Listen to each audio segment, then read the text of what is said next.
Hello students, welcome to Concepts of Biology by Muntazir. Today we are going to start the fourth lecture of excretory products and their elimination. पहले तीन lectures आपने देखे होंगे, तभी आप fourth lecture पे आ गए होंगे। और इस लेक्चर में हम पढ़ने जा रहे हैं यूरिन फॉर्मेशन। यूरिन फॉर्मेशन हम आज इस लेक्चर में पढ़ेंगे और ये मोस्ट इंपॉर्टेंट क्लास होने वाला है। इसके बाद हम नेक्स्ट लेक्चर में पढ़ेंगे काउंटर करंट मैकेनिज्म, यानी कंसंट्रेशन ऑफ यूरिन कैसे हो जाता है अंदर। ये जो टॉपिक्स है ना, ये इंपॉर्टेंट है। आज हम पढ़ने जा रहे हैं यूरिन फॉर्मेशन, तो आप हेडिंग लिखिए यूरिन फॉर्मेशन, ठीक है। एज वी नो, जो सेल्स होते हैं ना, सेल्स में नाइट्रोजनस वेस्ट बनता है और उस नाइट्रोजनस वेस्ट को किडनी तक ट्रांसपोर्ट करता है ब्लड, ठीक है। Nitrogenous waste are formed inside the body cells. These wastes are transported to the kidneys by blood and changed into the urine. और ये जो नाइट्रोजनस वेस्ट जो सेल्स में बन गए ना, इनको ट्रांसपोर्ट करता है ब्लड कहां तक? किडनी तक। और किडनी में ये जो नाइट्रोजनस वेस्ट है ना, इनसे यूरिन बनता है बाय तीन प्रोसेसेस से यूरिन बनता है। Number one is glomerular filtration, also called the ultra filtration. Number two is tubular reabsorption and number 3 tubular secretion. इन तीन प्रोसेस से किडनी में यूरिन बनता है।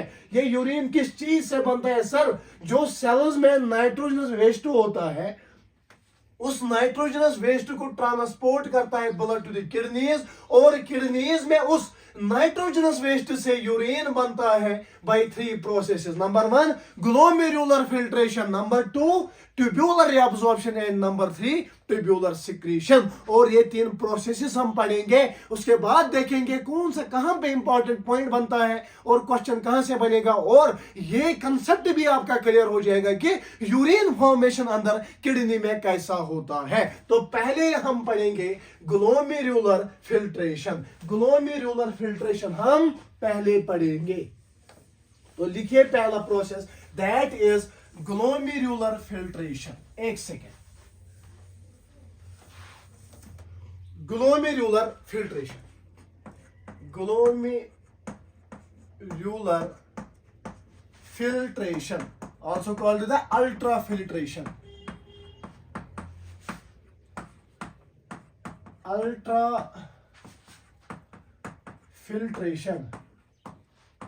अल्ट्राफिल्ट्रेशन, ठीक है। तो पहला प्रोसेस हम पढ़ेंगे ग्लोमेरुलर फिल्ट्रेशन, ठीक है। तो अगर हम यहां पे बात करेंगे ना, हम यहां पे बाउमन्स कैप्सूल बनाएंगे। क्या बनाएंगे बेटा? सर यहां पे हम बाउमन्स कैप्सूल बनाएंगे, यहां पे हम बाउमन्स कैप्सूल बनाएंगे. This is Bowman's capsule. और बाउमन्स कैप्सूल के अंदर होता है ग्लोमेरुलस. एक second.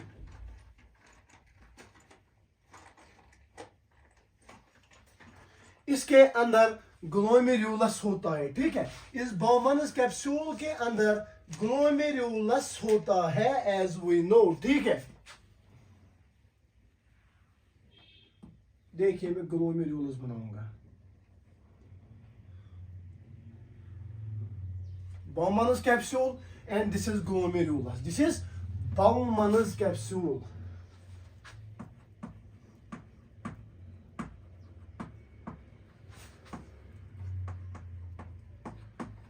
What is this? Sir, this is glomerulus. And ये जो यहां से ये आती है ना, ये इसको हम कहते हैं afferent arteriole.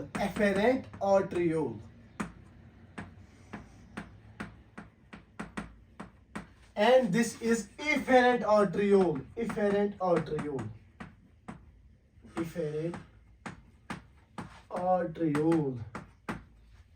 ठीक है। यहां पे बाउमन्स कैप्सूल है, this is efferent arteriole, this is efferent arteriole. यहां पे ये जो अंदर यहां पे ये सेल्स यहां पे होती है, इसके अंदर यहाँ पे सेल्स होती है, ठीक है। It is internally liner by flat shaped cells, जो कल हमने पढ़ा था। जो ये बाउमन्स कैप्सूल है, Bowman's capsule is internally liner by flat cells, ठीक है। फ्लैट सेल से इंटरनल लाइन होता है. This is PCT, proximal convoluted tubule या convoluted tubule, ठीक है.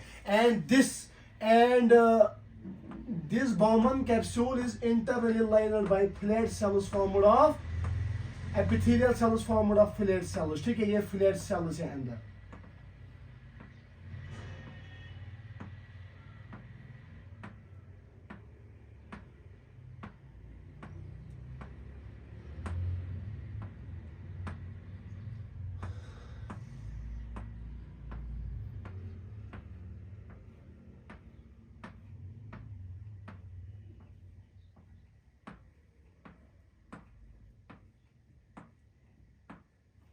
दिस इज ग्लोमेरुलस, ठीक है. ये ग्लोमेरुलस है, ग्लोमेरुलस. यहां पे इस ग्लोमेरुलस के अंदर एल्ब्यूमिन प्रोटीन प्रेजेंट होते हैं. क्या होते हैं भाई? यहां पे एल्ब्यूमिन प्रोटीन प्रेजेंट होता है, यानी यहां पे प्रोटीन प्रेजेंट होते हैं, mainly albumin protein, mainly albumin protein, ठीक है. और यहां पे इंटरस्टिशियम फ्लूइड होता है, इंटरस्टिशियम फ्लूइड यहां पे होता है. तो मैं बात कर रहा हूं यूरिन फॉर्मेशन की. मैंने पहले ही आपको बोला जो यूरिन फॉर्मेशन है ना, ये कैसे होता है. मैंने बोला पहले कि सेल्स में नाइट्रोजनस वेस्ट बनेगा, उसके बाद उस नाइट्रोजनस वेस्ट को ट्रांसपोर्ट करेगा ब्लड टू द किडनी, और किडनी में वहां से क्या बनेगा, इस नाइट्रोजनस वेस्ट से ये किडनी क्या बनाएगी, यूरिन बनाएगी by 3 processes. Number 1 process is glomerular filtration, glomerular filtration, ठीक है. यहां पे मैंने बाउमन्स कैप्सूल बनाया. This is afferent arteriole, afferent यानी यहां से ब्लड आता है इनटू द बाउमन्स कैप्सूल, और यहां से थ्रू इफेरेंट आर्ट्रियोल यहां से वापस जाएगा थ्रू इफेरेंट आर्ट्रियोल, ठीक है. This is PCT, proximal convoluted tubule, ठीक है, प्रॉक्सिमल कन्वोल्यूटेड ट्यूब्यूल. तो पहला पॉइंट आप लिखेंगे, in glomerular capillaries of Bowman's capsule, in glomerular capillaries, these are glomerular capillaries, ठीक है. in glomerular capillaries of Bowman's capsule में जो ये glomerular capillaries होती है, ठीक है. the blood pressure is twice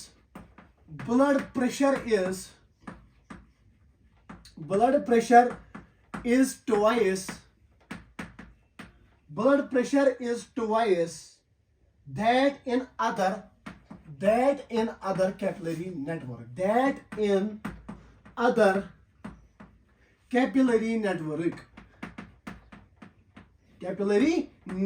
तो मैं बात कर रहा हूं यहां पे ग्लोमेरुलर फिल्ट्रेशन की.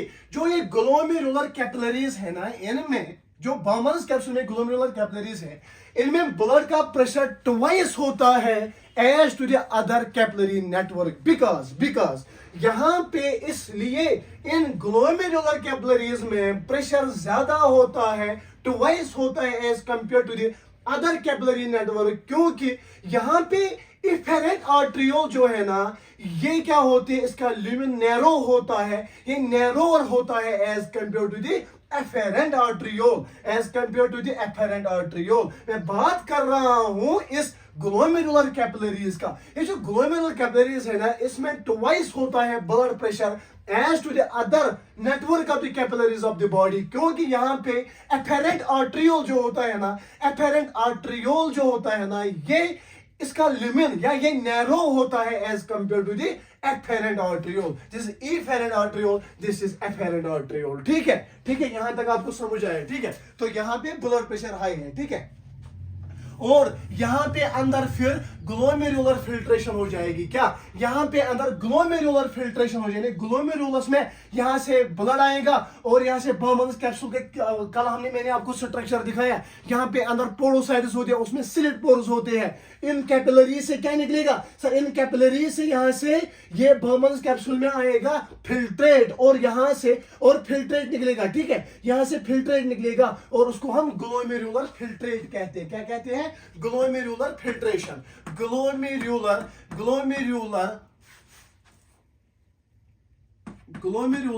फिल्ट्रेशन हो जाएगी. क्या ग्लोमेरुलर फिल्ट्रेशन जो होती है ना, जो ग्लोमेरुलर फिल्ट्रेशन जो यहां पे इस ग्लोमेरुलस में, ठीक है, यहां पे इसमें फिल्ट्रेशन हो जाएगी, इसको हम ग्लोमेरुलर फिल्ट्रेशन कहते हैं। क्या कहते हैं? ग्लोमेरुलर फिल्ट्रेशन कहते हैं। और जो ग्लोमेरुलर फिल्ट्रेशन होती है ये पैसिव प्रोसेस होती है। क्या ये पैसिव होती है? ये पैसिव प्रोसेस होती है, a non selective process, a non selective process. It is passive and non selective process. Most important point, non selective process, passive and non selective process. So ये ग्लोमेरुलर फिल्ट्रेशन जो इस glomerulus में हो जाएगी, इस filtration को हम glomerular filtration कहते हैं। ये passive and non selective process, ये passive and non selective process है, passive and non selective process.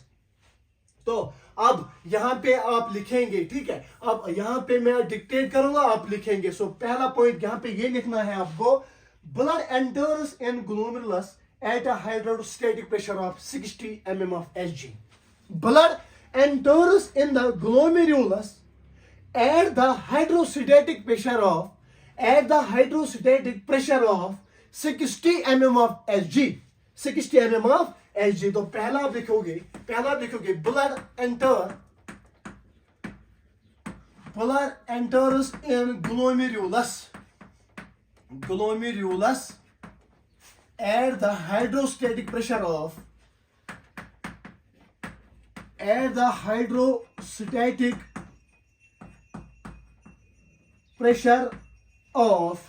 60 mm of Hg. 60 mm of Hg high pressure से अंदर एंटर करता है इस ग्लोमेरुलस में, ठीक है, which tend to filter out some fine particles, which tend to filter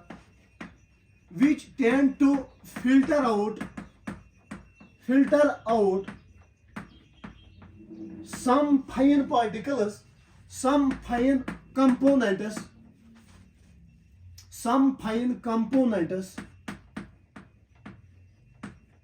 but it is resisted by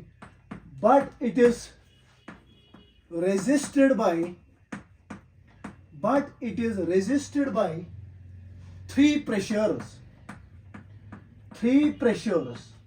तो मैं बात कर रहा हूं यहां पे, ये जो ब्लड है ना, ब्लड एंटर करेगा ग्लोमेरुलस में at high pressure 60 mm of Hg से, यानी हाइड्रोस्टेटिक प्रेशर से। कितना? 60 mm ऑफ Hg से ब्लड यहां पे इस ग्लोमेरुलस में एंटर करेगा। इसके यही गर्ज होता है यहां पे कि यहां पे जो फाइन पार्टिकल्स हैं, इन फाइन पार्टिकल्स को मैं बाहर निकालूंगा। बट ये जो यहाँ पे जिस हाइड्रोस्टेटिक प्रेशर से यहाँ पे ये अंदर आएगा ना, इसको रेजिस्ट करते हैं यहाँ पे तीन प्रेशर्स। अंदर तीन प्रेशर्स प्रेजेंट होते हैं जो इस हाइड्रोस्टेटिक प्रेशर को, यानी जो इस यहाँ पे ब्लड जो वहां से थ्रू एफेरेंट आर्टरियोल अंदर आया था, इसको यहाँ से रेजिस्ट करेगा, वो तीन प्रेशर्स है। तो ब्लड ने एंटर किया इस ग्लोमेरुलस में at the hydrostatic pressure of 60 mm of Hg, 60 mm of Hg, ठीक है। तो ये पॉइंट आपने लिखा, तो इसको रेजिस्ट करेगा, तीन प्रेशर यहां पे इनको रेजिस्ट करेगा। सो ब्लड ने एंटर किया at the high hydrostatic pressure 60 mm of Hg, और थ्री प्रेशर यहां पे रेजिस्ट करेंगे। नंबर 1 प्रेशर, ठीक है, नंबर 1 प्रेशर, इसको हम कहते हैं PO। PO क्या होता है? Osmotic pressure of the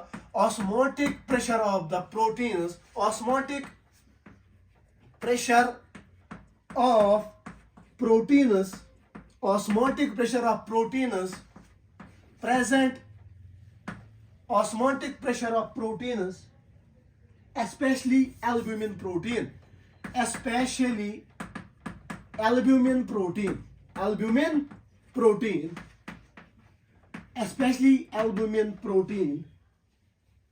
in the glomerular capillaries,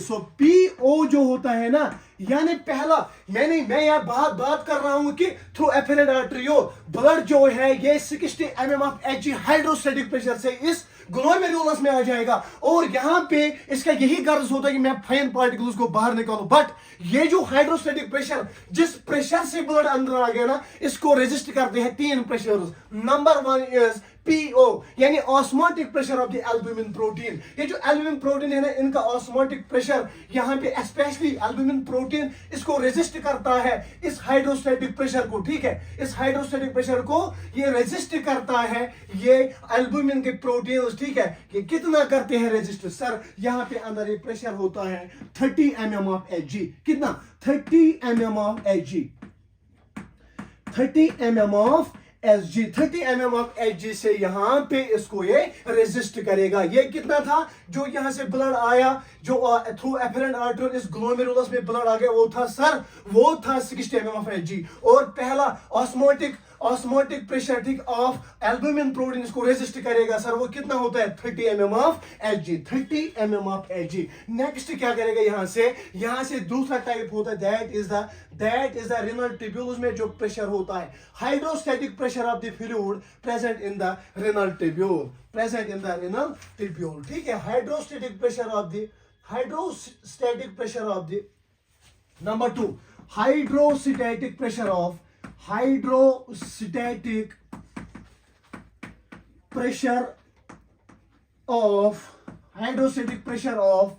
fluid present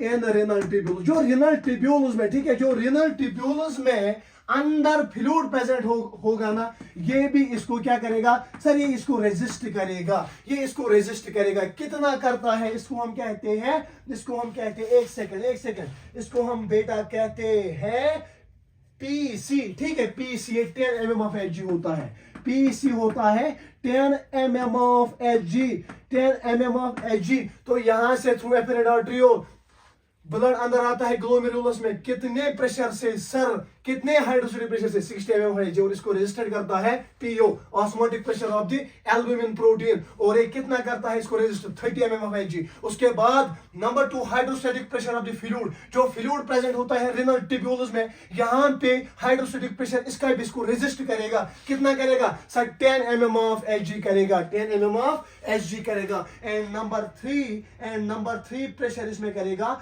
जो interstitial fluid around the renal tubule होता है। नंबर 3, ठीक है, जिसका रेनल ट्यूब्यूल, ठीक है, ये जो interstitial fluid. Number 3, interstitial fluid, hydrostatic pressure of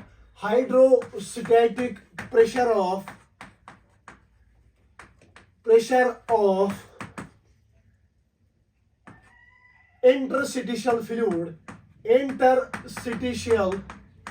fluid present in between renal tubules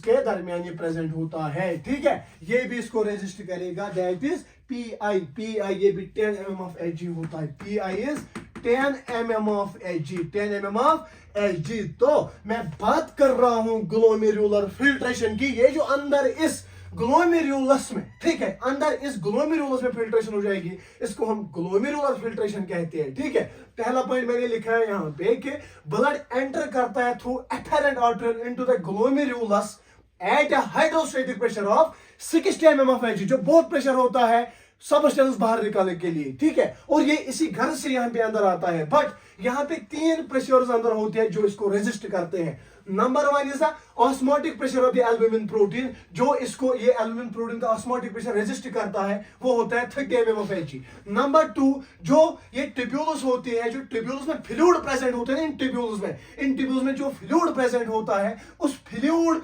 वो फ्लूइड जो है ना, वो इसको उनका हाइड्रोस्टैटिक प्रेशर इस प्रेशर को रेजिस्ट करता है, that is 10 mm of Hg। And number 3, वो फ्लूइड जो प्रेजेंट होता है इन बिटवीन द ट्यूब्यूल्स, ठीक है, इंटरस्टिशियल फ्लूइड, और वो कितना है, इसमें कितना हाइड्रोस्टैटिक प्रेशर होता है sir? 10 mm of Hg, 10 mm of Hg, 10 mm of Hg। सो यहां पे अगर हम देखेंगे अब, that is net driving force responsible for the ultra filtration. ठीक है, नेट ड्राइविंग फोर्स, अब यहां पे हम लिखेंगे net driving force responsible for net driving force responsible for responsible for ultrafiltration. Net driving force responsible for ultrafiltration. ठीक है, तो ये नेट ड्राइविंग फोर्स क्या आएगा? ये आएगा डिफरेंस किसमें? ये आएगा डिफरेंस बिटवीन हाइड्रोस्टेटिक प्रेशर. ये नेट ड्राइविंग फोर्स अगर हम देखेंगे ना अल्ट्राफिल्ट्रेशन के लिए क्या होता है, ये आएगा difference of the pressure in which by which या in which the blood enters into glomerulus. और वो प्रेशर जो इसको रेजिस्ट करते हैं, जब उनकी डिफरेंस हम निकालेंगे, उसी डिफरेंस से यहाँ पे अल्ट्राफिल्ट्रेशन का नेट ड्राइविंग फोर्स निकलेगा. तो यहाँ पे किस स्पीड से या किस यहाँ पे हाइड्रोस्टेटिक प्रेशर से अंदर ब्लड आ गया था? सर यहाँ पे आया था पीबी. ठीक है, पीबी. ठीक है, पीबी इज वो एफेरेंट आर्टरी के थ्रू अंदर ग्लोमेरुलस में जो हाइड्रोस्टेटिक प्रेशर जो इस ग्लोमेरुलस में आ गया. ठीक है, वो pressure that is PB. PB कितना था सर? 60 mm ऑफ Hg था. 60 mm ऑफ Hg था. अंदर तीन प्रेशर थे. PO osmotic pressure of the albumin protein, ये था 30 mm of Hg. 30 mm of Hg. And उसके बाद दूसरा ये जनरल ट्यूब्यूल्स में जो फ्लूइड होता है उनका प्रेशर. ठीक है, दैट वाज पीसी. ठीक है, पीसी कितना है सर? पीसी है 10 mm of Hg. And number 3 pressure इसको कौन रेस्ट करता है सर? जो ट्यूब्यूल्स के दरमियान इंटरस्टिशियल फ्लूइड होता है. ठीक है, उसको हम पीआई कहते हैं. पीआई भी 10 mm ऑफ Hg था. क्या 10 mm ऑफ Hg था? तो नेट ड्राइविंग फोर्स अगर हम निकालेंगे, सो नेट ड्राइविंग फोर्स कितना निकलेगा? सो जीएफपी ग्लोमेरुलर फिल्ट्रेशन प्रेशर. ठीक है, जीएफपी कितना निकलेगा सर? जीएफपी निकलेगा पीओ. ठीक है, पीओ को हम माइनस करेंगे क्या सर? एक तो पीओ को हम माइनस करेंगे नॉट पीओ, पीबी को हम माइनस करेंगे पीओ. एक तो पीओ करेंगे प्लस पीसी करेंगे माइनस और पीआई करेंगे माइनस. सो पीबी कितना था? पीबी था सर 60 mm ऑफ Hg. ठीक है, माइनस करेंगे पीओ 30, पीसी 10, पीआई 10. ठीक है, so net driving force is 10 mm of Hg. 10 mm of Hg net driving force. So glomerular filtration rate किस प्रेशर पे हो जाती है? क्वेश्चन यहां से आ जाएगा. इस क्वेश्चन के लिए, इस एक पॉइंट के लिए देखो कितना मैंने पढ़ाया. यानी ग्लोमेरुलर फिल्ट्रेशन प्रेशर कितना होता है, जिस प्रेशर से अंदर ये जो यहाँ पे कंपोनेंट जो है इसमें से ब्लड में से बाहर निकलते हैं 10 mm ऑफ Hg. एक्चुअल में ब्लड एंटर करता है 60 mm ऑफ Hg से, बट इसको रेजिस्ट करते हैं तीन प्रेशर. नंबर 1 पीबी यानी number 1 is PO osmotic pressure of the albumin protein. Number 2 the renal tubules के दरमियान जो फ्लूइड होता है उनका हाइड्रोस्टेटिक प्रेशर. नंबर 3 पीआई वो प्रेशर जो इन ट्यूब्यूल्स के दरमियान इंटरस्टिशियल फ्लूइड होता है उनका हाइड्रोस्टेटिक प्रेशर दैट इज 10. जब इनकी डिफरेंस हम निकालेंगे तो वहां से जीएफपी ग्लोमेरुलर फिल्ट्रेशन प्रेशर निकलेगा. Glomerular filtration pressure PB minus PO plus PC plus PI 60 minus 30 plus 10 plus 10 वो हो गया 10 mm ऑफ Hg. यानी glomerular filtration pressure is 10 mm of Hg. ये बात याद रखना, 10 mm ऑफ Hg. ठीक है, 10 mm ऑफ Hg. तो यहां तक आपको समझ आ गया ग्लोमेरुलर फिल्ट्रेशन अंदर कैसे हो जाती है और ये किस स्पीड से फिर अंदर एक्चुअल में होती है और किस स्पीड से आता है अंदर, ये जो किस प्रेशर से. ठीक है, किस प्रेशर से अंदर ये फ्लूइड आता है, किस प्रेशर से ये फ्लूइड आता है. ठीक है, तो जो जीएफपी है ना, GFP glomerular filtration pressure, GFP glomerular filtration pressure is responsible for filtering large amount of water. Glomerular filtration pressure is responsible for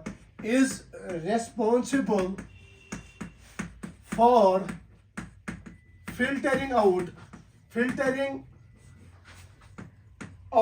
large amount of water, large amount of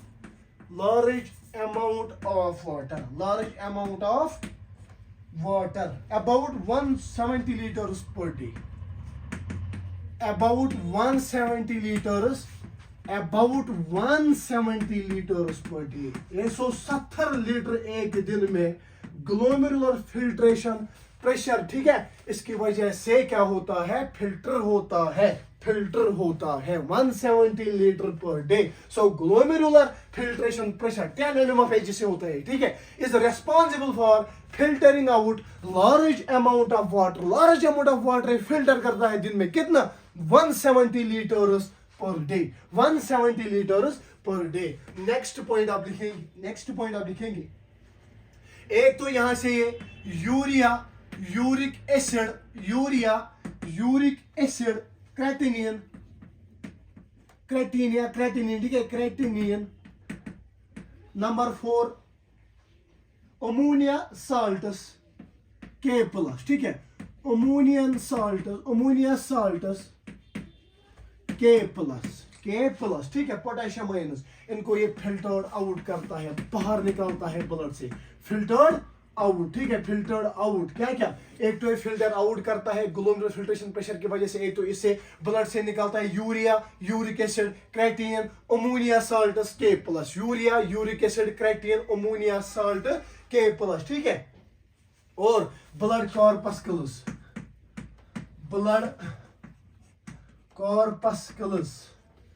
number 2 plus proteins, blood corpuscles, proteins, ठीक है, fats, amino acids, proteins, fats, amino acids, not filtered, इनको ये filter नहीं करता है. But glomerular filtration से urea, uric acid, creatinine, ammonia salts और K+ filter out हो जाता है. Blood corpuscles, proteins, fats, amino acids not filtered, ये इसे फिल्टर नहीं होता है. सो दिस इज सर, ये हमें अभी तक पढ़ा ग्लोमेरुलर फिल्ट्रेशन अभी तक सर हमने पढ़ा. और नेक्स्ट आप लिखेंगे, नेक्स्ट पॉइंट, इंपॉर्टेंट पॉइंट आप लिखेंगे, 1100 to 1200 ml of blood passes through the kidney per minute. एक सेकेंड मैं यहां पे लिखूंगा, about 1100 to 1200 ml of blood passes through the kidney per minute for filtration. 1100 to 1200 blood passes through kidney, passes through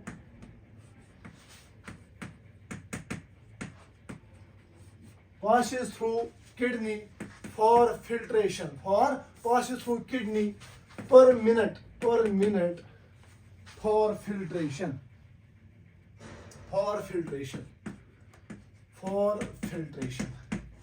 1 minute में 1100 to 1200 ml of blood kidney के through pass होता है. क्या करने के लिए सर, फिल्ट्रेशन करने के लिए, ठीक है. और इसको हम कहते हैं रिनल प्लाज्मा फ्लो. सो रिनल प्लाज्मा फ्लो कितना होता है 1 मिनट में sir? Renal plasma flow 1 minute में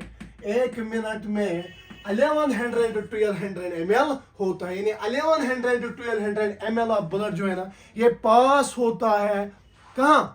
किडनी के थ्रू ये पास होता है, किडनी की तरफ ही जाता है. क्या करने के लिए? फिल्टर करने के लिए, फिल्टरिंग के लिए. इसको हम रिनल प्लाज्मा फ्लो कहते हैं. But about 125 ml per minute is filtered out. Is filtered out. But एक तो यहाँ पे में हम बोल सकते हैं कि 1100 1200 ml ऑफ ब्लड जो है ना, ये किडनी के थ्रू पास होता है पर मिनट में फॉर फिल्ट्रेशन. बट इसमें से ओनली किडनी बाहर निकालती कितना filtrate? 125 ml per minute. 125 ml per minute. So GFR is 125 ml per minute. ठीक है. So glomerular filtration rate is 120 ml per minute. 120 ml per minute. ठीक है. वो हो गया 15 to 20% of plasma. 15 to 20% of plasma. So मैं बात कर रहा हूँ 1100 1200 ml ऑफ ब्लड. ये ब्लड जो है ना, ये किडनी के थ्रू पास होता है फॉर द फिल्टरिंग. ठीक है. और इसको हम रिनल प्लाज्मा फ्लो कहते हैं. But about 125 ml about 125 ml पर मिनट फिल्टर्ड आउट होता है, यानी किडनी फिल्ट्रेट बाहर निकालता है, और उसको हम कहते हैं ग्लोमेरुलर फिल्ट्रेशन रेट। ये कितनी होती है? 125 ml पर minute, 15 to 20% plasma, 15 to 20% plasma. इस प्लाज्मा से 15 to 20% इसमें GFR है, 125 ml पर मिनट, 125 ml पर मिनट, ठीक है। तो नेक्स्ट आप लिखेंगे अबाउट, एक second,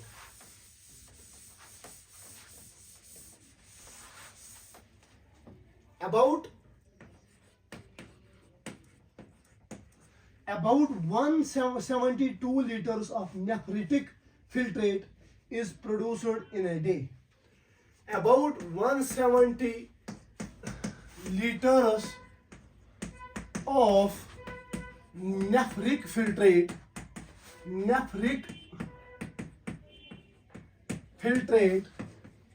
is produced in a day, is produced in a day। एक दिन में 172 लीटर नेफ्रिक फिल्ट्रेट निकलता है, एक मिनट में 125 ml पर मिनट, ठीक है। बट एक दिन में 172 लीटर नेफ्रिटिक फिल्ट्रेट जो होता है ना, ये प्रोड्यूस होता है, ठीक है, एक दिन में 172 लीटर, याद रखना, ठीक है।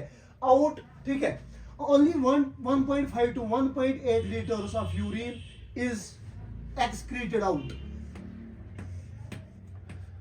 Only 1.5 to 1.8 liters of urine is excreted out, ठीक है, इसमें से per day, and is called urine output per day, and is called urine output, इसको हम यूरिन आउटपुट कहते हैं। पहला पॉइंट मैंने बोला कि 1100 to 1200 ml ऑफ ब्लड एक मिनट में जाता है towards the kidney for the filtration. उसमें से अगर हम एक मिनट देखेंगे, एक मिनट में 125 ml ऑफ फिल्ट्रेट निकलता है, ठीक है। अगर हम फिर एक दिन की बात करेंगे, 172 लीटर्स नेफ्रिटिक फिल्ट्रेट बनता है, but out of 172 litres only 1.5 to 1.8 litres हम एक्सक्रीट करते हैं, जिसको हम कहते हैं यूरिन आउटपुट, जिसको हम कहते हैं यूरिन आउटपुट। सो यूरिन आउटपुट कितना है? Urine output is 1.5 to 1.8 liters per day, 1.5 to 1.8 liters per day। This is urine output, तो यहां तक हमने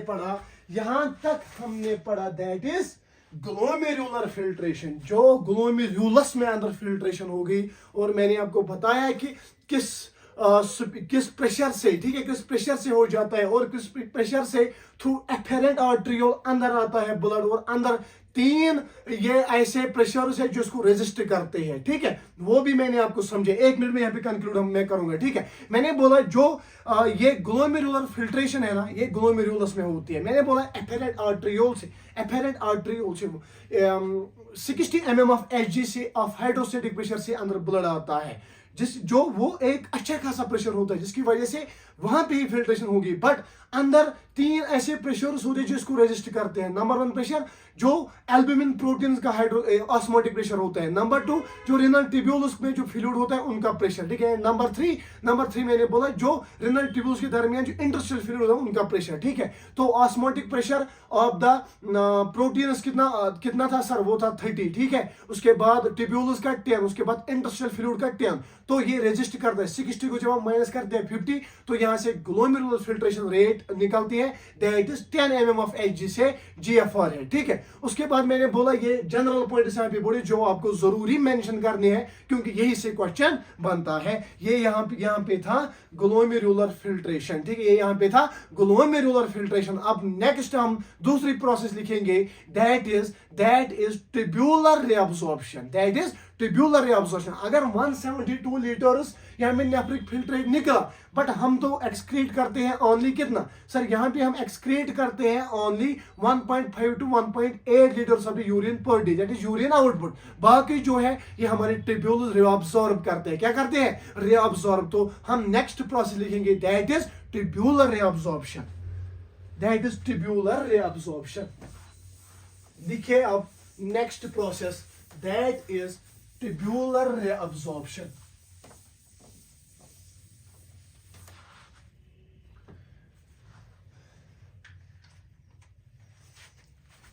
That is tubular reabsorption. Next हम लिखेंगे tubular reabsorption.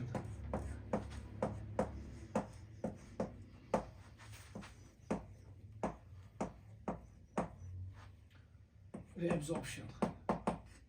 पहला पॉइंट आप ट्यूब्यूलर रिएब्जॉर्प्शन में लिखेंगे, nephric filtrate is moved in nephron towards the collecting tubules by ciliary action. Nephric filtrate is moved,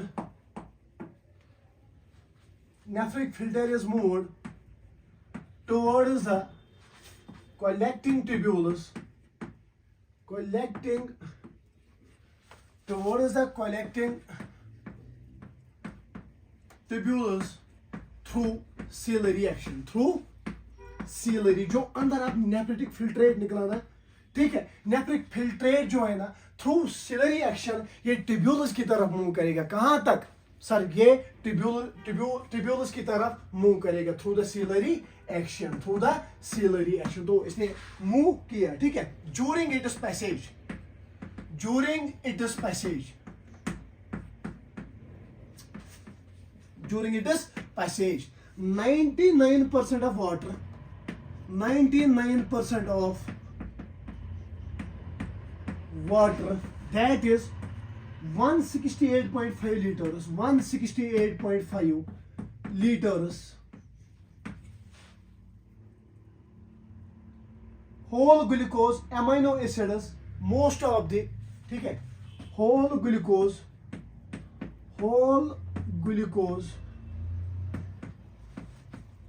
amino acids, whole glucose amino acids, most of sodium and chloride ions, most of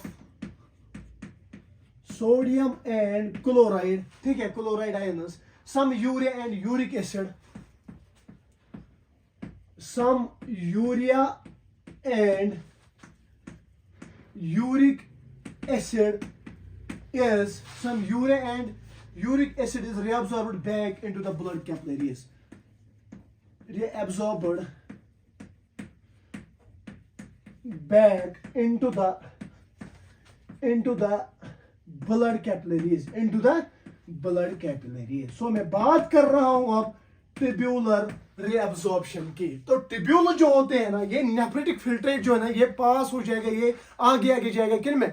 tubules में, ठीक है। जब ये tubules में जाएगा towards the collecting tubules through the ciliary action, ciliary action की वजह से ट्यूब्यूल्स में आ गए, ठीक है। During its passage 99% of the water out of 170 litres 168.5 litre जो ये रिएब्सॉर्ब होते हैं। इसके बावजूद glucose, amino acids, most of the sodium and chloride, कुछ यूरिया एसिड, ठीक है, ये रिएब्सॉर्ब होता है वापस किस में? ये वापस होता है ब्लड कैपिलरीज में। और जो यहाँ पे 1.5 से 1.8 लीटर बचता है ना, वो यूरिन आउटपुट है, वो हम यूरिन के फॉर्म में हम बाहर निकालते हैं। तो दिस इज ट्यूब्यूलर सिक्रेशन। अब देखेंगे कहां पे क्या होता है, ठीक है, कहां पे क्या होता है। कल ही मैंने ट्यूब्यूल्स आपको पढ़ाई, पीसीटी, ठीक है, descending loop of Henle, ascending loop of Henle, DCT, उसके बाद कलेक्टिंग ट्यूब्यूल, ठीक है। इन ट्यूब्यूल्स में क्या होता है, यहाँ पे क्या होता है इन ट्यूब्यूल्स में? इन ट्यूब्यूल्स में जो ही ये इस फिल्ट्रेट की पैसेज इससे होती है 99% of the water, that is 168.5 litre जो है ये रिएब्सॉर्ब होता है। इसके बावजूद sodium chloride ion, glucose, amino acids, ठीक है, कुछ amount of the uric acid जो है रिएब्सॉर्ब होता है वापस ब्लड कैपिलरीज में, रिएब्सॉर्ब होता है वापस ब्लड कैपिलरीज में। सो दिस प्रोसेस एक minute. So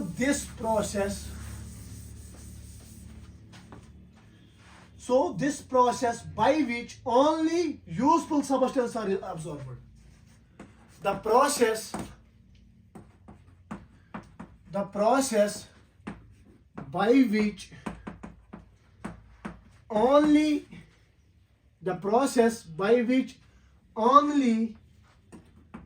useful products are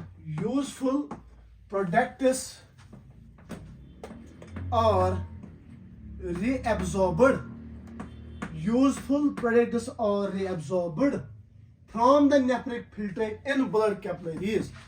From the nephritic filtrate into blood capillaries. From the nephritic filtrate in blood capillaries.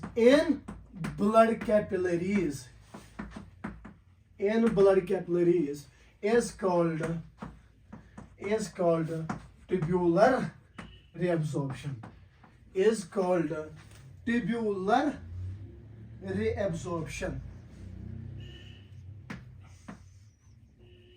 Absorption या आप कह सकते हो सिलेक्टिव सिक्रीशन.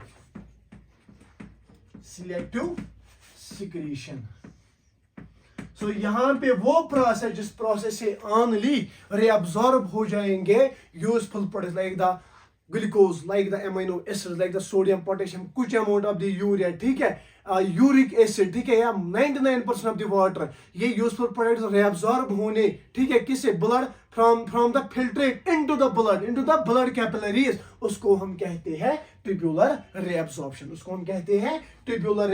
और सिलेक्टिव सिक्रीशन. तो यहाँ तक ट्यूब्यूलर रिएब्सॉर्प्शन हमने पढ़ा. आई होप कि यहाँ तक आपको समझ आ गया होगा. ठीक है, ये जो सबस्टेंस है ना, the substance are divided into substances divided into 3 categories. The substances divided, जो अंदर ये सबस्टेंस रिएब्सॉर्ब होते हैं, ये 3 कैटेगरीज में, ये जो अंदर सबस्टेंसेस फिल्ट्रेट में प्रेजेंट होते हैं, ये 3 कैटेगरीज में हम डिवाइड करते हैं. The substances divided into 3 capillaries, 3 categories. 3 categories में हम इन सबस्टेंसेस, जो फिल्ट्रेट में सबस्टेंस है, इनको हम डिवाइड करते हैं. ठीक है, high threshold substance,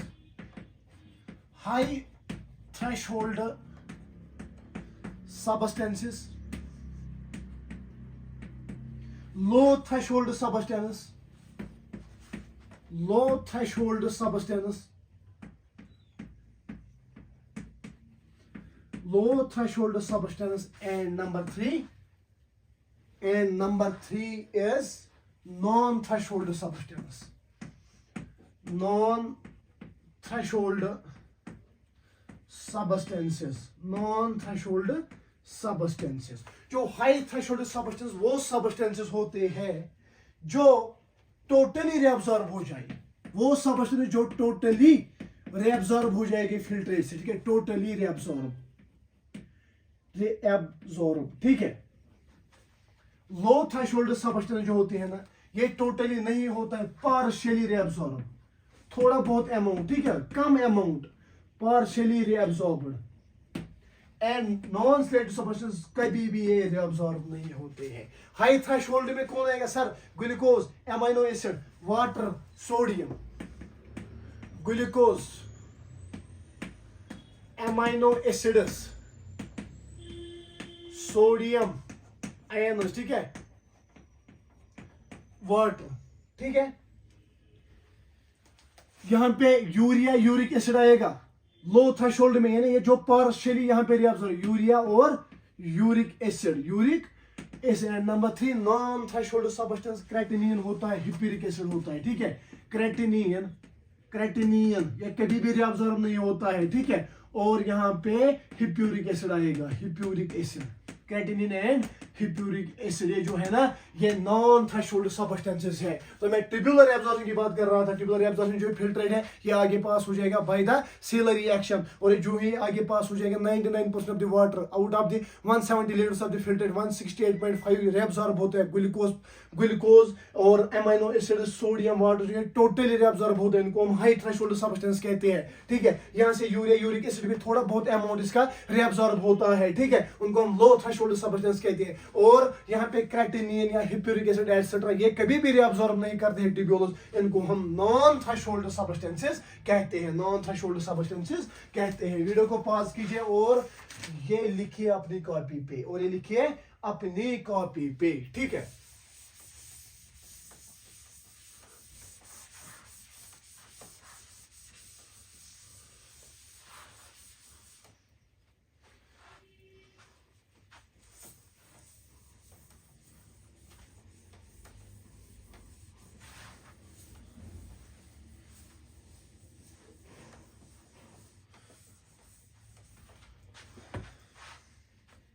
Two mechanisms are involved in selective reabsorption. Two mechanisms important है, यहाँ से क्वेश्चन बनता है, ठीक है। Two mechanisms are involved in tubular reabsorption. Tubular reabsorption में दो mechanisms involve होते हैं। कितने सर? दो mechanism यहाँ पे involve होते हैं। Number one is the back diffusion, number two is active transport, ठीक है। Back diffusion and number two is active transport. Active back diffusion and active transport. तो पहला आप लिखोगे बैक डिफ्यूजन, ठीक है। बैक डिफ्यूजन जो होता है ना ये पैसिव प्रोसेस होता है। पैसिव प्रोसेस, ये पैसिव प्रोसेस होता है और ये अलोंग द कंसंट्रेशन ग्रेडियंट होता है। Along the concentration gradient, along the concentration gradient. Whereas अगर हम एक्टिव ट्रांसपोर्ट की बात करेंगे, एक्टिव ट्रांसपोर्ट जो होता है ये एक्टिव ट्रांसपोर्ट ये एक्टिवली होता है। इट इज एक्टिव प्रोसेस, ठीक है। It is active process. Active process बोले तो एटीपी का यूज यहाँ पे ये करते हैं, एंड ये अगेंस्ट होता है कंसंट्रेशन ग्रेडियंट के लिए, ठीक है। अगेंस्ट कंसंट्रेशन ग्रेडियंट हो जाता है, कंसंट्रेशन ग्रेडियंट हो जाता है एक्टिव ट्रांसपोर्ट। अब हम देखेंगे बैक डिफ्यूजन की वजह से कौन से सब्सटेंस ट्यूबुलर रिएब्सॉर्प्शन में रिएब्सॉर्ब होते हैं और कौन से सब्सटेंस जो है ये एक्टिव ट्रांसपोर्ट की वजह से होता है, जहां से क्वेश्चन बनता है, ठीक है। वाटर एंड यूरिया यहां से रिएब्सॉर्ब होता है। वाटर एंड यूरिया यहां से रिएब्सॉर्ब हो जाएगा, याद रखना, ठीक है। वाटर एंड यूरिया रिएब्सॉर्ब होता है बाय द बैक डिफ्यूजन, ठीक है। 99% जो है ना यहाँ पे 99% होता है वाटर रिएब्सॉर्ब। 99% ऑफ वाटर जो है ना रिएब्सॉर्ब होता है कलेक्टिंग ट्यूब्यूल से, ठीक है। Water absorbed from collecting tubule,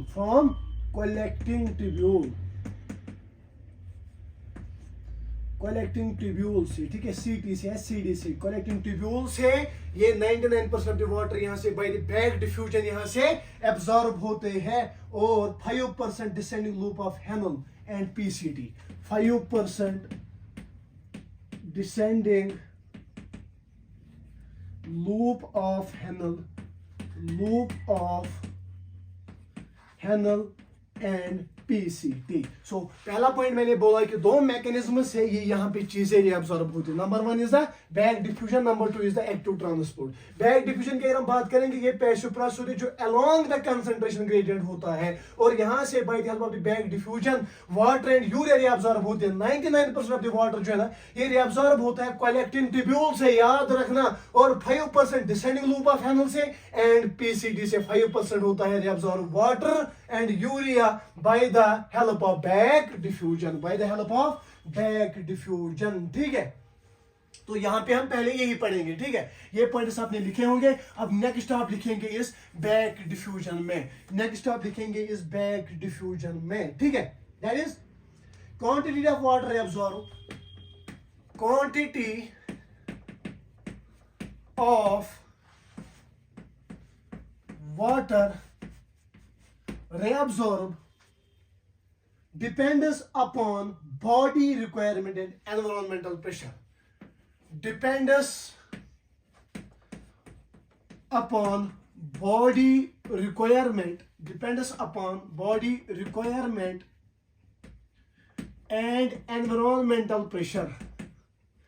environmental pressure, ठीक है। ये reabsorption जो बैक डिफ्यूजन की वजह से होता है by the collecting tubule and 5% होता है by the PCT proximal convoluted tube and descending loop of Henle, ठीक है। ये क्वांटिटी इस वाटर के reabsorb की क्वांटिटी डिपेंड करता है कि किस पे, body requirement and environmental pressure पे ये डिपेंड करता है, ठीक है। Urea mainly absorb from PCT and lower part of सीटी। यूरिया मेनली reabsorb, थोड़ा बहुत यूरिया जो reabsorb करना पड़ता है, ठीक है। Mainly reabsorb from PCT and lower part of, from PCT proximal cannula tube and lower part of CT, lower part of CT by the passive, ठीक है, by the passive process back diffusion, ठीक है। lower part of CT collecting tubule, lower part of collecting tubule, ये था back diffusion, ये था back diffusion. अब हम यहां से पढ़ेंगे एक्टिव प्रोसेस। बैक डिफ्यूजन की वजह से क्या क्या होता है सर? पहला पॉइंट, बैक डिफ्यूजन की वजह से यहाँ पे 99% ऑफ द वाटर जो है ये reabsorb होता है। यहाँ पे बहुत ज्यादा अमाउंट ऑफ वाटर reabsorb होता है, ठीक है। और ये डिपेंड करता है किससे sir? 99% of the water collecting tubule से reabsorb होते हैं और ये डिपेंड करता है एनवायरमेंटल प्रेशर से और बॉडी की रिक्वायरमेंट से, ठीक है। 5% वाटर reabsorb होता है कहां से?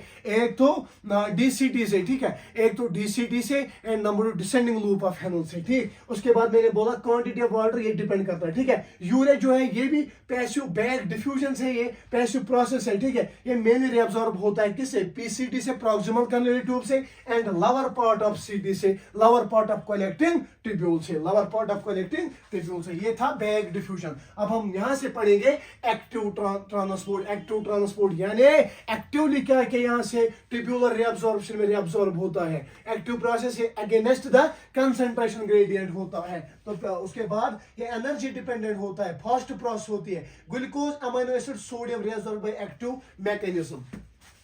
ग्लूकोज याद रखना, glucose, sodium, amino acids, glucose, amino acids, sodium reabsorbed by active mechanism, reabsorbed by active mechanism, by active mechanism, active mechanism से ये reabsorb होते हैं। क्या क्या? Glucose, amino acid, sodium, glucose, amino acid, sodium, ठीक है। तो ये बात भी आपने लिखी। अब नेक्स्ट पॉइंट आप लिखेंगे एक्टिव ट्रांसपोर्ट में, ये एनर्जी डिपेंडेंट होता है एक्टिव ट्रांसपोर्ट, ठीक है। एक second, active transport,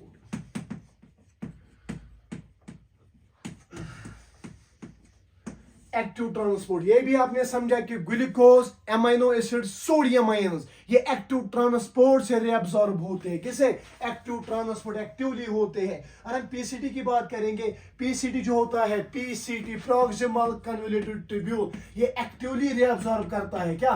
actively reabsorbs, actively ये reabsorb करता है, actively reabsorbs। Number 1 is whole glucose, whole glucose, ठीक है। होल ग्लूकोज एक्टिवली एब्जॉर्ब करता है, whole glucose. 75% of amino acids, याद रखना, 75% ऑफ एसिड्स, अमीनो एसिड्स, ठीक है। 75% ऑफ अमीनो एसिड्स, 70% सोडियम, ठीक है, पोटेशियम, ठीक, बाइकार्बोनेट, 70% सोडियम, पोटेशियम और 90% ये bicarbonate ion, SCO3 negative bicarbonate ion यहां से एक्टिवली reabsorb करता है। सो पीसीटी प्रॉक्सिमल कन्वोल्यूटिव ट्यूब्यूल की अगर बात करेंगे, एक्टिवली reabsorb करता है होल ग्लूकोज, 100% ग्लूकोज एक्टिवली यहां से reabsorb करता है। And number 2, 75% of amino acids, 70% of sodium and potassium and 90% of the bicarbonate ions by the active transport, by the active transport, ठीक है, बाय द एक्टिव ट्रांसपोर्ट। और next point यहाँ पे आप लिखेंगे एक्टिव ट्रांसपोर्ट में, नेक्स्ट पॉइंट आप लिखेंगे large amount of calcium ions और लार्ज अमाउंट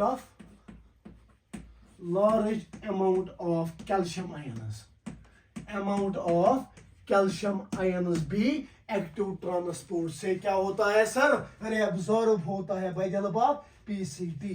तो यहाँ पे आप इंपॉर्टेंट पॉइंट लिखेंगे, इंपॉर्टेंट पॉइंट यहाँ पे लिखेंगे। सो पीसीटी जो है ना, पीसीटी reabsorb 7 या 80%, ठीक है, 70% of the filtrate proximal convoluted tubule, ठीक है, ऑफ द फिल्ट्रेट, यानी 2/3 ऑफ द फिल्ट्रेट, ठीक है, यानी 2/3 ऑफ फिल्ट्रेट ये reabsorb होता है। किसकी वजह से सर, पीसीटी की वजह से, प्रॉक्सिमल कन्वोल्यूटेड ट्यूब्यूल की वजह से, ठीक है। Proximal convoluted tubule 70 to 80% of the filtrate reabsorb कर रहा है, दैट इज 2/3%, ठीक है। उसके बाद हम लिखेंगे ascending loop of Henle, ascending loop of Henle, 25% of the potassium and some chloride ions, ascending loop of Henle,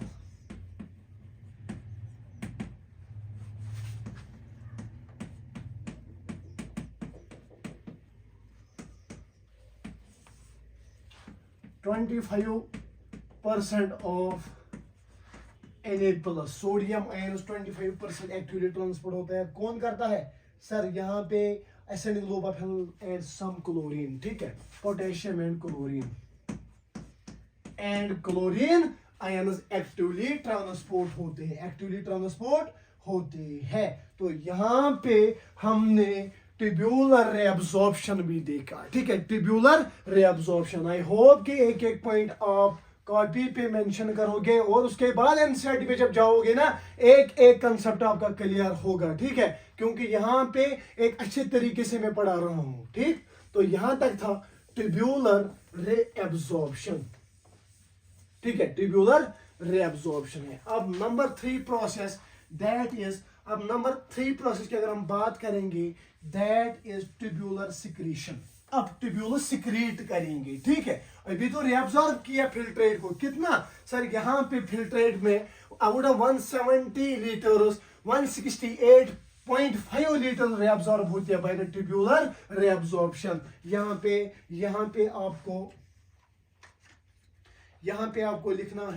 आपको लिखना है, that is tubular secretion. Third process, that is tubular secretion.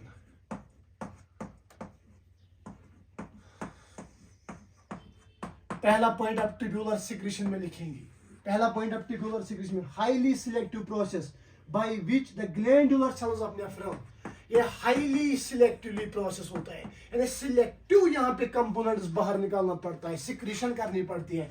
Highly selective process, highly selective process by which the glandular cells of nephron, by which the glandular cells of nephron, glandular cells of nephron, by which the glandular cells of nephron, especially of PCT and DCD, extract the waste, especially PCT and DCT extract the waste,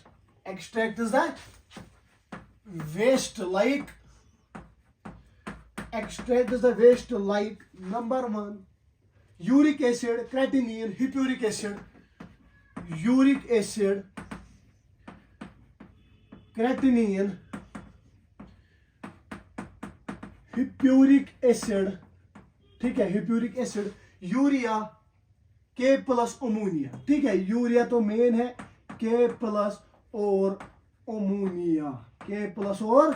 ammonia, इनको extract करते हैं, ठीक है, extract करते हैं भाई actively transport, याद रखना है, एक्टिवली इनको यहाँ पे सिक्रीट करना, एक्सट्रैक्ट करना पड़ता है बाहर, ठीक है, actively bye the help of active transport यानी एक्टिवली ट्रांसपोर्ट, ठीक है। तो मैं बात कर रहा हूँ ट्यूबुलर सिक्रीशन, यहाँ पे ये भी आपको समझ आ गया होगा, जो यहाँ पे नाइट्रोजनस वेस्ट है उनको सिक्रीट करना, बाहर निकालने को हम ट्यूबुलर सिक्रीशन कहते हैं। ये highly selective process by which जो ग्लैंडुलर सेल्स, जो cells internally liner by the वो सेल्स, ये जो नेफ्रॉन होता है, नेफ्रॉन से internally liner by the glandular cells. ये ग्लैंडुलर सेल्स जो होते हैं ना, ये क्या करते हैं, ये specially PCT and DCT, proximal tubule and DCT का जो ग्लैंडुलर सेल्स है ना, ये वेस्ट को एक्सट्रैक्ट करते हैं, like uric acid, creatinine, hippuric acid, urea, K plus ammonia by the help of active transport, by the active transport उसको हम tubular secretion कहते हैं। क्या कहते हैं बेटा? सर यहाँ से इनको tubular secretion कहते हैं, tubular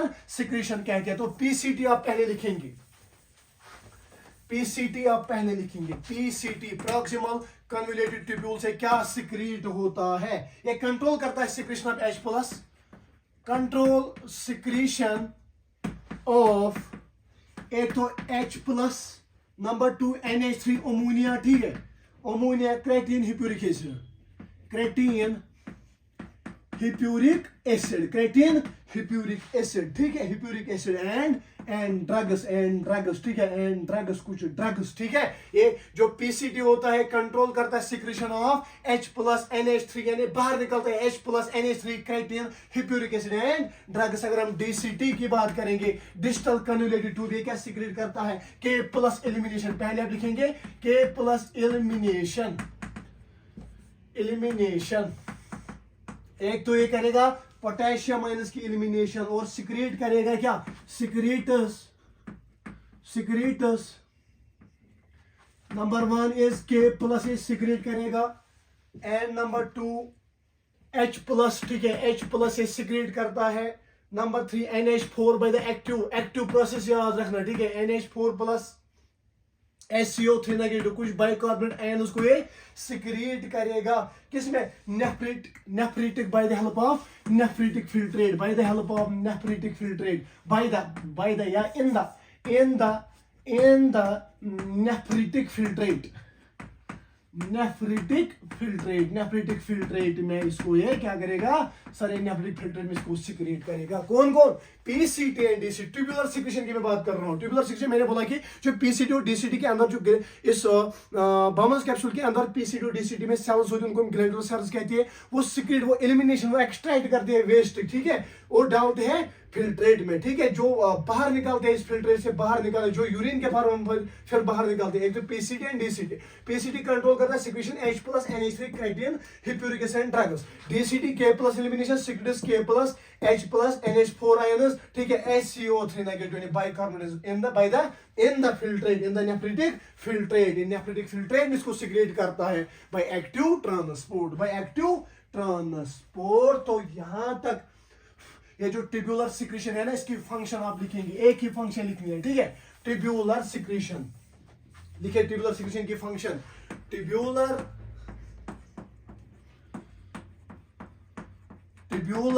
secretion helps in maintenance of ionic, helps in maintenance of ionic and sodium potassium, ठीक है, sodium potassium, ionic and pH of the body, ionic balance and pH of body, क्योंकि excrete करता है, यहाँ पे filter out करता है, extracts H plus बाहर निकलेगा, मतलब कि pH जो है ना, pH मेंटेन रहेगा। ट्यूबुलर सिक्रेशन की ये फंक्शन करती है, एक तो मेंटेन करता है ionic balance, sodium potassium, and number 2 ये pH ऑफ द ब्लड को भी बैलेंस करता है, ठीक है, pH ऑफ द ब्लड ये मेंटेन रखता है, बैलेंस रखता है, ठीक। तो यहां तक हमने पढ़ा यूरिन फॉर्मेशन। अब ये जो यहाँ पे क्या क्या निकला, एक हिप्यूरिक एसिड निकला, uric acid ammonia minus N plus sodium भी निकलता है, ठीक है, ये जो है ना, ये 1.5 to 1.8 लीटर होता है, जो हम फिर बाहर निकालते हैं, ठीक है, जो हम फिर बाहर निकालते हैं। This is tubular secretion. तो यहाँ तक हमने यूरिन फॉर्मेशन देखा। ये जो हमने बोला कि अंदर बॉडी पार्ट्स के सेल्स में क्या बनता है सर, यहाँ पे बनता है नाइट्रस वेस्ट, उस नाइट्रस वेस्ट को ब्लड लाता है कहाँ तक, किडनी तक, और किडनी वहां से उसको यूरिन में तब्दील करता है 3 प्रोसेस से। नंबर 1 प्रोसेस मैंने बोला, नंबर 1 प्रोसेस होता है दैट इज ग्लोमेरुलर फिल्ट्रेशन, जो मैंने अच्छे से आपको समझाया, ग्लोमेरुलर फिल्ट्रेशन। एंड नंबर 2 मैंने बोला, नंबर 2 प्रोसेस मैंने यहाँ पे बोला, एक तो glomerular filtration, number 2 is a tubular reabsorption, ठीक है, एब्जॉर्प्शन। एंड नंबर 3 मैंने आपको बोला दैट इज ट्यूब्यूलर सिक्रीशन। इसकी वजह से फिर यूरिन बनता है, ट्यूब्यूलर सिक्रीशन। ये 3 प्रोसेसेस मैंने आपको समझाया। आई होप कि एक एक पॉइंट आपने यहाँ पे देखा होगा, एक एक पॉइंट यहाँ पे आपने देखा होगा और समझा होगा, अच्छे से मेंशन किया होगा अपनी कॉपी पे। उसके बाद कोई भी चीज अगर यहाँ पे रहते हैं ना, प्लीज कमेंट सेक्शन में लिखिए, सो दैट भी उस पर हम आपस में मिल के वर्क करेंगे और एक अच्छा कंटेंट बनाएंगे, जिस कंटेंट से हमें सिलेक्शन हो जाएगी। 11th में हो, मुझसे पढ़ रहे हो तो कोई भी दिक्कत नहीं आ जाएगी, जब तक आप जिंदगी में ज़ूलॉजी पढ़ोगे, ठीक है। और आपका क्वेश्चन सीबीएसई में आएगा, वो भी क्लियर हो जाएगा, ठीक है, वो भी आपका सॉल्व हो जाएगा, बोर्ड्स में आ जाएगा, वो भी सॉल्व हो जाएगा। और नीट की तैयारी कर रहे हो तो नीट ओरिएंटेड ही तो मैं यहाँ पे पढ़ा रहा हूं, ठीक है।